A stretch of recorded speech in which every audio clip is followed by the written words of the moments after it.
Sam, thank you so much. From all of us. Sincerely, you did your part in dealing with those terrorists, now we'll do ours.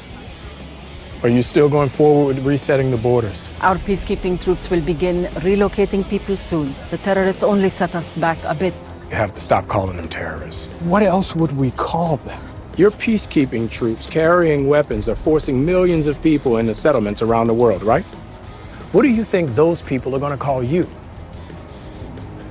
These labels, terrorist, refugee, thug, they're often used to get around the question why. Those settlements that happened 5 years ago, do you think it is fair for governments to have to support them? Yes. And the people who reappeared only to find someone else living in their family home. They just end up homeless? Look, I get it, but you have no idea how complicated this situation is. You know what? You're right. And that's a good thing.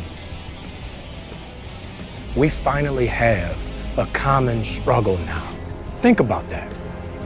For once, all the people who've been begging, and I mean literally begging for you, to feel how hard any given day is, now you know. How did it feel to be helpless?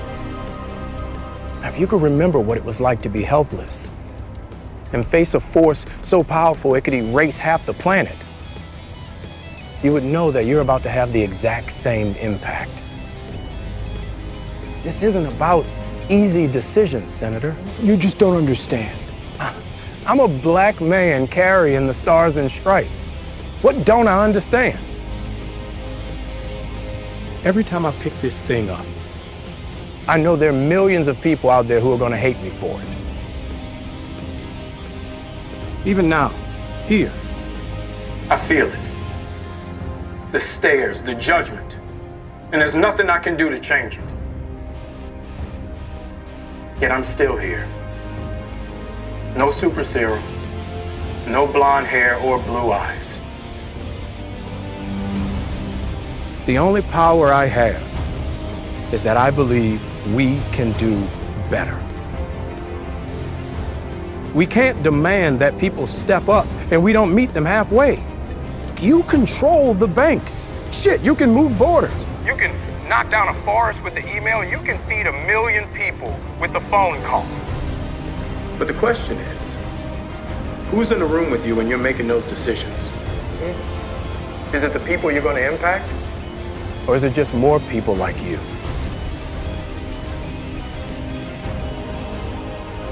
I mean, this girl died trying to stop you. And no one has stopped for 1 second to ask why. You've got to do better, Senator. You've got to step up. Because if you don't, the next Carly will. And you don't want to see 2.0. People believed in her cause so much that they helped her defy the strongest governments in the world. Why do you think that is? Look, you people have just as much power as an insane god or a misguided teenager. The question you have to ask yourself is, how are you going to use it?